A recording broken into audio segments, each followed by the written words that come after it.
네. 예를 들어서 우리 주변에 있는 누군가가 갑자기 부모님 상을 당한다고 한다면 그렇게 가정을 한번 해보도록 할게요. 그렇다면 그 가운데 우리 마음속에서는 먼저 정말 너무 안 됐다, 딱하다, 안타깝다 라는 마음이 다들 드실 것입니다. 그리고 특별한 일이 없다면 아마도 또 나와 가까운 분이라면 문상을 가겠죠. 하지만 우리가 다음에 일정이 있고 혹은 너무 바쁘거나 아니면 너무 멀리 떨어져 있는 곳이라면 우리 마음에 작은 갈등이 일어날 것입니다.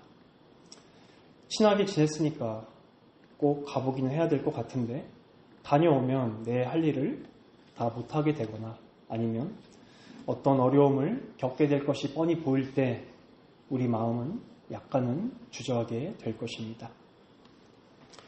또한 조의금을 얼마나 해야 할지, 또한 머릿속에서 이런 순간적인 망설임이 있을 수 있겠죠. 갑작스럽게 나가는 지출에 대해서 미리 준비해 놓으신 분들이라면 괜찮겠지만 그렇지 않은 분들이라면 마음속에 순간에 망설임이 다들 찾아올 것입니다. 하지만 그런 고민과 염려, 이 모든 것을 다 뒤로 한 채 상갓집에 나아가게 됐을 때 언제 그런 고민을 했다는 듯이 우리는 함께 울고 또한 함께 슬퍼하고 그렇게 그들을 위로할 것입니다. 제가 여기서 말하고 싶은 바는 바로 우리의 감정이 죄의 영향을 받고 있다라는 점이죠. 순간의 고민과 주저함, 망설임 같은 것들, 그리고 내가 처해 있는 상황에 대해서 빠르게 계산하는 우리의 마음들, 우리의 모습들일 것입니다. 하지만 이러한 우리와 다르게 예수님께서는 어떠하셨을까요? 정말 죄로 오염되지 않은 순수한 감정, 어떠한 감정일까요? 우리가 죄인이기 때문에 그 예수님의 순수한 감정을 다 알 수는 없지만 아마도 순간순간의 주저함과 망설임이 없이 정말 온전히 순수하게 찾아가고 위로하고 함께 울고 함께 안아주는 정말 그러한 위로 가운데 또 위로받는 사람은 마음이 회복되고 평안하고 감사함을 느끼게 될 것입니다. 예수님께서는 완전한 하나님이시면서 동시에 완전한 사람이십니다.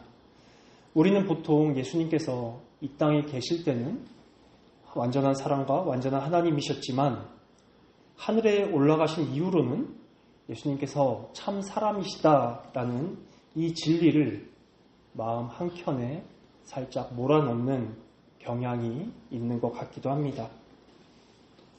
지존하신 하나님께서 이 세상 모든 만물을 통치하시고 다스리신다는 그런 위엄 가득 찬 얼굴을 상상하죠. 하지만 놀랍게도 그러한 상상은 성경 어디에도 없는 예수님의 모습입니다. 예수님께서는 지금도 천국에서 유일하게 육체를 가지고 계십니다. 그분이 승천하셨다고 해서 지금 계신 곳이 땅이 아니라 하늘이라고 해서 우리를 향한 그분의 마음이 변했다라고 생각하는 것은 지극히 잘못된 생각이겠죠. 이 땅 가운데서 우리가 어려움을 겪고 몸이 아프고 관계 가운데 고통을 받고 있을 때 그분은 무심하게 우리를 보고 계시지 않으십니다. 제가 오늘 본문을 다시금 읽어드릴게요.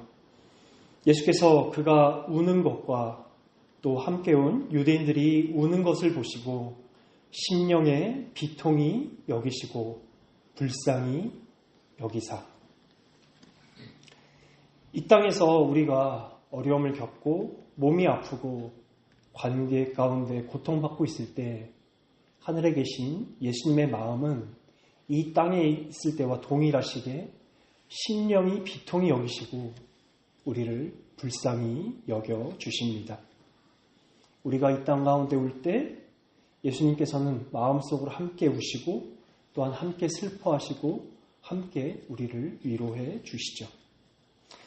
물론 우리 중에도 다른 사람의 감정을 공감을 잘해주는 그러한 감정 요정들이 우리 교회에도 있습니다. 어렵고 힘들 때 찾아가서 어렵고 힘든 일들을 이야기하고 하면 함께 공감해주고 또한 위로해 주시는 분들이 계시죠. 하지만 그분들의 공감 능력은 예수님의 공감 능력과는 결코 비교할 수가 없습니다. 마치 반딧불과 태양과 같이요. 또 한편 성경에서 예수님께서 분노하신다, 화를 내신다라는 본문도 있습니다. 무엇이 그분을 분노케 화내게 하셨을까요? 예수님께서는 혹시 우리가 예수님의 말씀을 듣지 않아서 계명을 지키지 않아서 우리를 향해 분노하고 화내셨을까요? 아닙니다. 성경의 많은 본문에서 바리새인과 서기관들을 향해 예수님께서는 주로 많이 화를 내셨죠. 바로 그들이 예수님께서 사랑하시는 백성들에게는 괴롭게 고통받게 하고 또한 자신들은 율법을 쉽게 지킬 수 있게끔 그들의 율법 해석이 예수님을 분노케 하였습니다.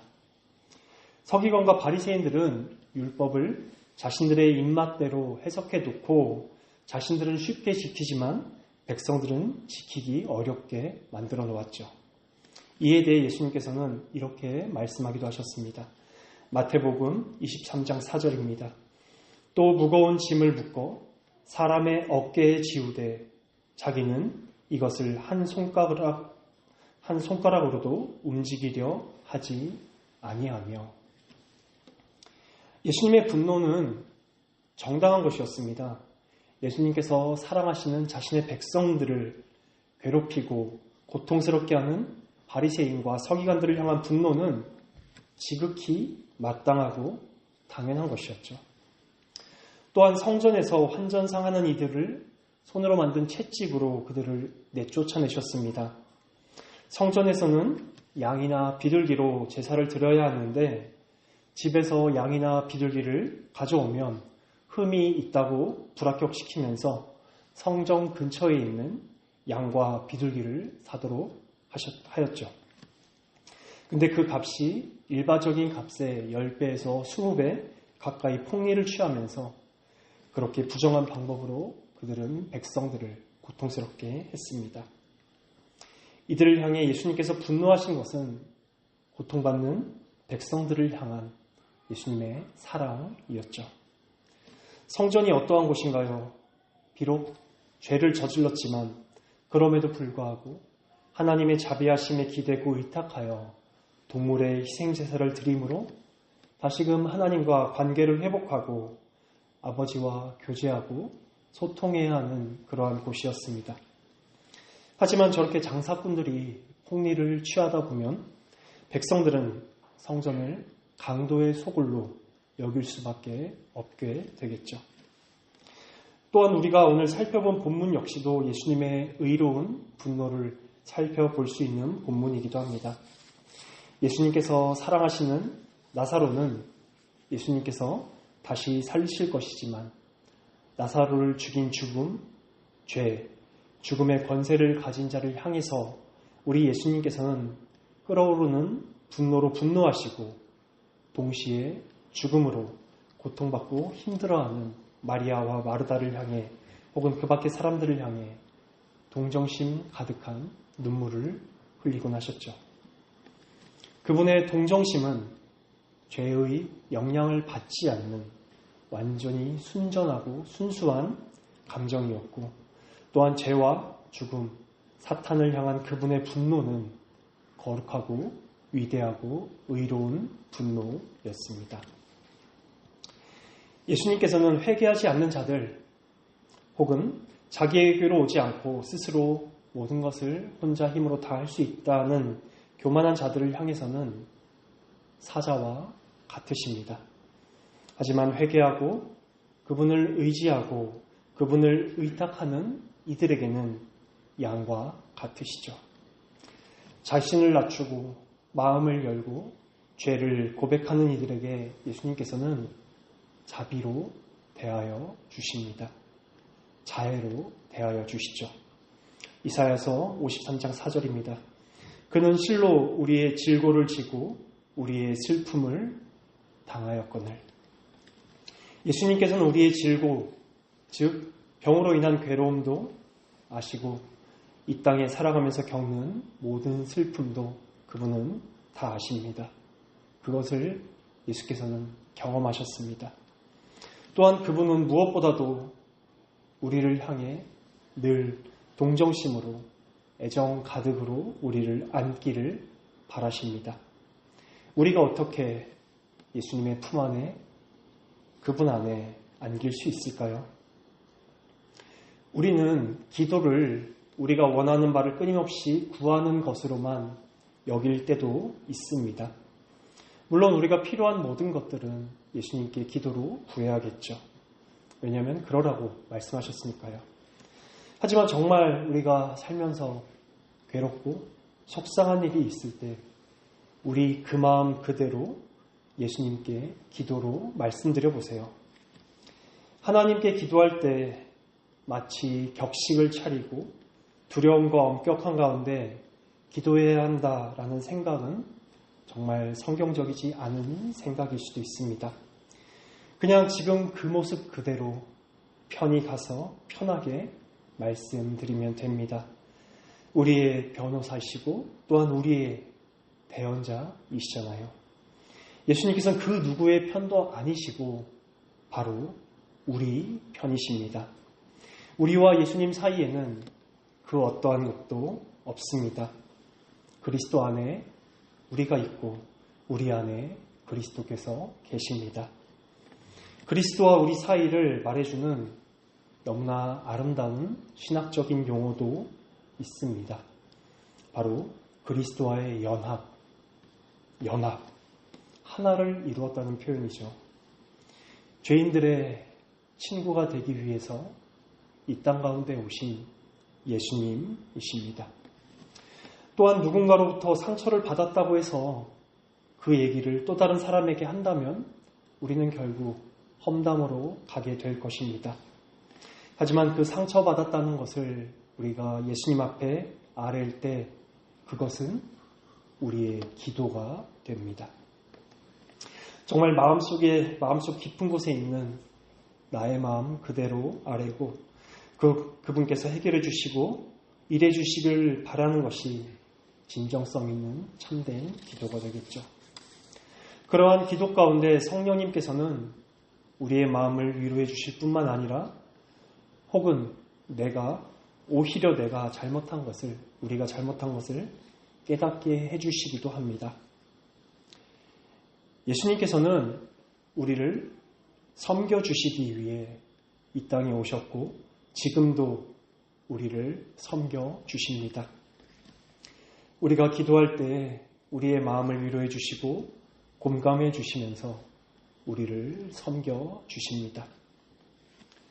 예수님의 이러한 자비로운, 은혜로운, 동정심 깊은 섬김을 계속 누리고 회복하고 누리고 회복할 때 이러한 과정이 계속 반복적으로 우리의 삶 가운데 끊임없이 일어날 때 우리 역시도 그리스도를 닮아서 우리의 이웃들을 섬길 수 있게 될 것입니다.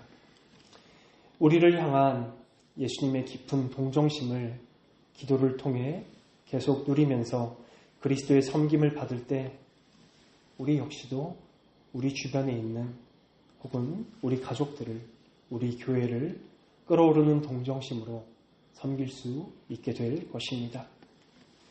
예수님을 닮아간다는 것은 예수님으로 끊임없이 물들어가는 것입니다. 그리스도의 섬김을 받아본 사람만이 다른 이들도 우리가 섬길 수 있습니다. 그 아름다우신 우리를 섬겨주시는 그 위대하신 하나님께서 오늘도 이 자리에 계신 우리 모두를 부르십니다. 수고하고 무거운 짐진 자들아 다 내게로 오라. 내가 너희를 쉬게 하리라. 오직 그리스도 안에서 우리가 참된 위로를 받고 쉼을 누리고 만족과 기쁨을 얻을 때 우리의 아버지이신 성부 하나님께서도 이것을 기뻐하시고 영광 받으실 것입니다. 또한 예수님께서는 우리를 성부 하나님께로 인도해 주시고 아버지와 사랑받고 위로받는 자녀로 거하게 하실 것입니다. 비록 지금 하늘 보좌에 계시지만 우리를 진정으로 동정하시고 우리를 대신하여 분노해 주시는 우리 주 예수 그리스도를 바라보고 그분의 위로를 받는 우리 시민교회가 되기를 간절히 소망합니다.